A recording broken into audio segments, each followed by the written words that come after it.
Sa pumili na Rich Cat, ito ang inyong reading.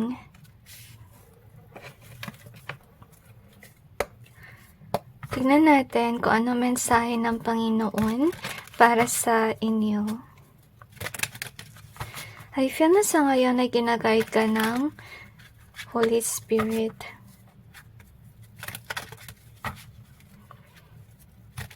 And you're really divinely guided as of this time na ibigay mo yung iyong kayamanan sa may hirap at sa nangangailangan at iwasan mo mag-discriminate ng mga tao na wala pang na-achieve sa kanilang buhay.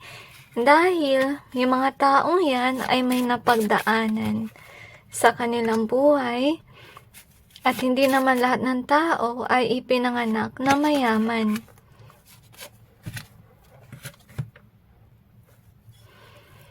May nasa-sense ako na parang may kinalaman ito with regards sa ibang politicians din. Okay, basta mayaman na tao, it may resonate with regards to this reading. Okay? So, let's clarify the cards to gain more information. Na-sense ko rin wag kang mata pobre.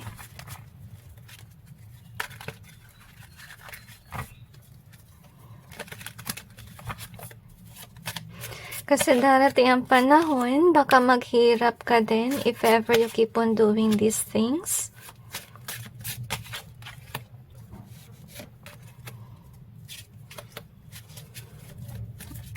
At iwasan mo rin na maging masamang tao. Dahil may narating ka sa iyong buhay. Nafe-feel ko talaga yung sadness. So, lumabas itong reverse. Hayaan ko lang na naka-reverse yun. So, I kinda like feel na naguguluhan ka with regards sa love life.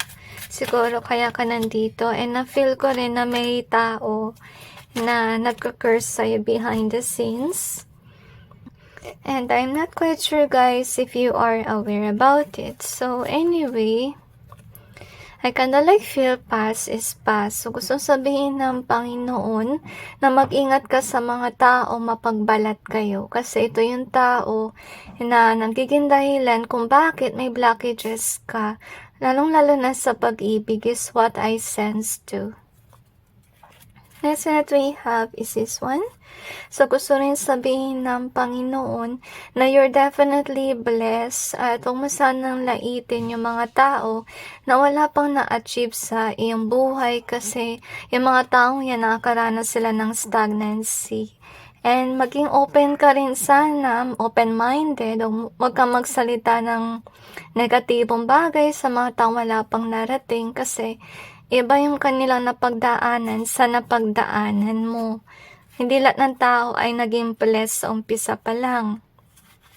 Ngayon, gusto sabihin ng Panginoon na meron kang hindi napapansin behind the scenes. Maybe you're somebody who's definitely focused on your work at hindi mo na napapansin, siguro may nagnanakaw na sa iyong pera behind the scenes or may gumagawa ng kalokohan.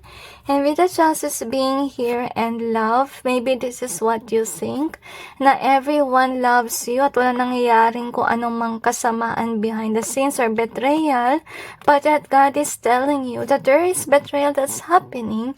You really need to see things clearly kasi baka isa sa taong minamahal mo, yung tao na sinasabi ng Panginoon na nagbabalat kayo, na may ginagawang kalokohan sa'yo at hindi mo alam. At nakakalungkot dito guys kasi mamaya bigla mong mapapansin na may mali pala nangyayari, naubusan ka pala ng pera, di mo alam.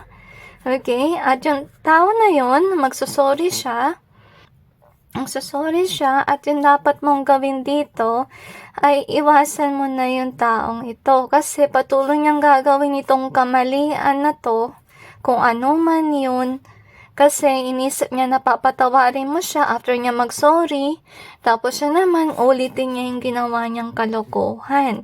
At gusto sabihin ng Panginoon, wala kang magagawa sa taong yan kasi talagang deceitful siya. Okay? Yun siya. And with regards to this one connected, so nalulungkot ang Panginoon dito kasi you are definitely connected with people that are not good for you.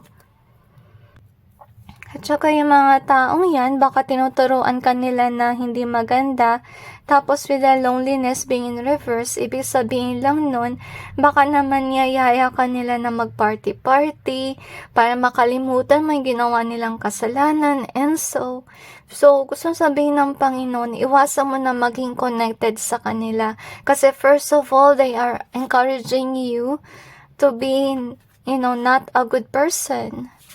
Okay? I kinda like feel na lasing sila sa, pera or kapangyarihan din.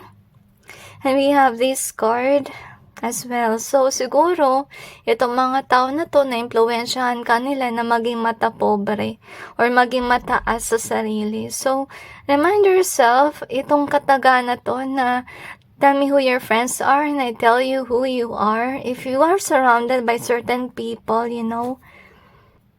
baka maimpluwensyahan ka rin ng maging kagaya nila. So, pinapalahanan ka ng Panginoon na iwasan mo yung ganitong pag-uugali. Okay, kasi remind yourself na kung naman yung may masama kang ginagawa dito sa mundong ito, may balik yan sa'yo. Okay, whether you like it or not, it will happen kasi dapat may matutunan kang leksyon. So, you're definitely blessed as you can see here. And with the live and learn card, ibig sabihin nun, ay may dapat kang matutunan. Kasi napansin ko dito rin sa card mo, na you could be somebody, na ito yung tingin mo sa sarili mo, na you are definitely rich, and you're definitely somebody na may narating sa buhay, pero hindi mo napapansin na dedrain na yung pera mo. Or may nangyayari behind the scenes. Kaya importante talaga guys, huwag niyong baliwalain yung red flags at isipin niyo rin na may mga away na nangyayari or conflict kasi nilalayo ka ng Panginoon sa mga tao na Trojan horse sa iyong buhay. And as you can see here, you're somebody who are definitely loved by people. Maraming tao yung nagsusurround sa'yo. Hinalungkot ako dito kasi baka yung iba sa kanila, you're giving and giving to these people and without realizing that they are actually not good in your life and they're the one who's draining your money or your fortune. So anyway, we have this rich cut and maybe this is somebody that represents you dahil mayaman ka na, but yet napansin mo sa iyong reading na maraming pangyayari and God is definitely there warning you about things and wanting you to be a good person. So, anyway, tingnan natin kung ano pa. I'm sensing na maging mabuti ka sa may hirap. So, we have the Y in either way. We also have this one in reverse.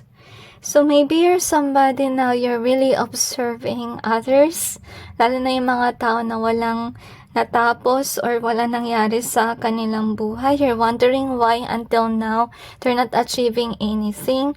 We have the red flag in reverse. We also have the work in reverse. Okay, so ito siguro yung assume mo na yung mga taong naghihirap na yan, wala silang work kaya sila mahirap. So, we have the heel in reverse. We also have this one. Okay. Gusto sabihin ng Panginoon na wag mong iisipin na yung mga taong yan na walang work and so on, nangyari yan na mahirap sila dahil dito sa perspective mo. Pero gusto sabihin ng Panginoon, yung iba sa kanila ay naghirap kasi baka may ahas sa kanilang buhay, may nagnanakaw. As you can see. Or maybe, niisip mo na yung mga mahirap na yan ay magnanakaw. We have the broke here. Okay, so, nalungkot talaga ang Panginoon kasi na-feel ko talaga sadness dito eh. Okay? Ibahin mo yung perspective mo about sa mga tao na wala pang narating sa buhay kasi hindi lahat sila, masasabi mo na walang work. Okay? Kasi yung iba sa kanila, hindi kataasan yung kanilang sweldo, maraming binabayaran, maraming problema. Okay? So, sana hindi maging something na negative yung naisip about them. Kasi, yung iba sa kanila talaga ay nagsusumikap para maging maayos yung kanilang buhay. Tsaka, hindi naman lahat ng mahirap ay magnanakaw. Okay? Kaya siguro nakasense ako na sadness dito kasi hindi maganda yung perspective mo about sa mahihirap. So, let's see what else. Okay, they asked me to cleanse first.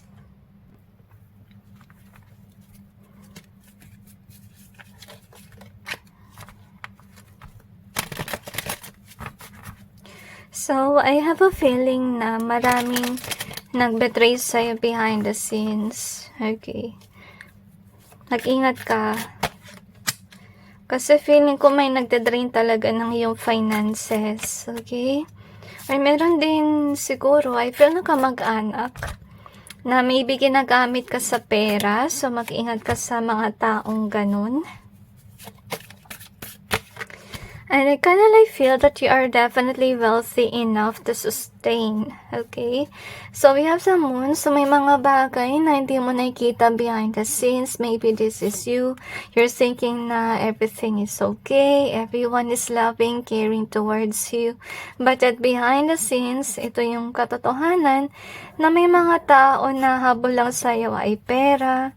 Okay? And you could be ignoring the signs. Okay, tsaka iwasan mo maging mapagmataas, guys, kasi may negative na dulot yon. Okay? Hindi maganda yung dulot kasi someday, stop ka ng Panginoon to push forward. Okay, so baka maranasan mo rin na maghirap.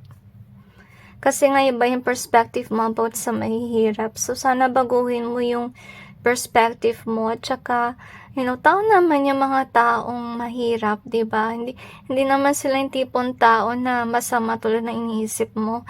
Yung iba talaga sa kanila ay nagsusumikap pa rin until now. So, you have the Hierophant being here. Nalulungkot ako, guys. Okay? Kasi, kaya ako nalulungkot.